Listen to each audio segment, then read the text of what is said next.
fruit of the Spirit is love. Love is a word that we use a lot. We talk about love for our families. We like watching football. I love walking in the countryside. I love chocolate.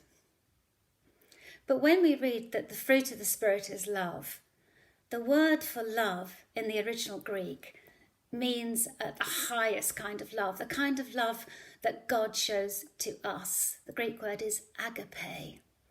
And that's a really special kind of love. It's unconditional. It doesn't seek one's own gratification. It's given freely and with great grace. Many years ago now, we had some friends who temporarily found themselves without anywhere to live. They'd rented houses and they came to the end of one rental, and there were a couple of weeks before they were able to move into their new house. And we said they could come and stay with us.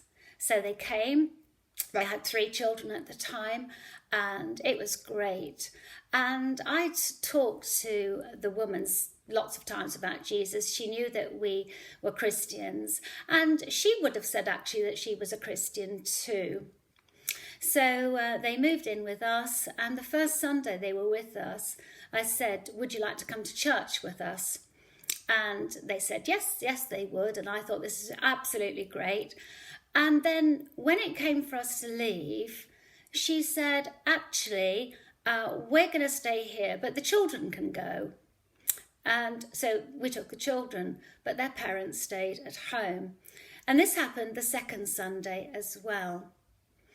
And what I found was happening was I felt really resentful and angry and cross and all sorts of emotions that had nothing to do with love at all.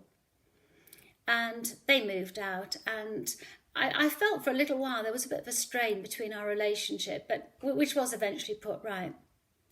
But I learned a really important lesson, and that is that although in the natural I can show love to somebody, it's actually only in my own strength.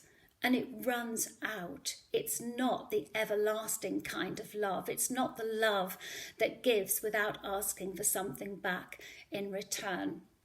And I'd love to say that I had learnt that lesson forever, but it's something that keeps cropping up. And even over the last few weeks, when I've been thinking about what to say about the fruit of the Spirit being love, there are situations in which I've had to really examine my motives and think about this. If we look at 1 Corinthians 13, there's that wonderful but challenging passage about what love is and what it isn't. And the Greek word agape is also used in that passage. And you've probably heard it before, that you can substitute the word love for your own name. So you get something like Bar is patient, Bar is kind, Bar does not envy, and so on. And if you're like me, you don't get very far down that list without thinking, well, actually, that's not the reality of the person that I am. In 1 Peter 4 verse 8, we are told to love each other deeply. And I haven't looked up the word for love, but I guess it's exactly the same love. It's that special love.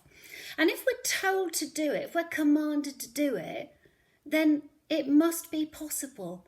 God is not going to tell us to do something without giving us the resources for it to be able to happen.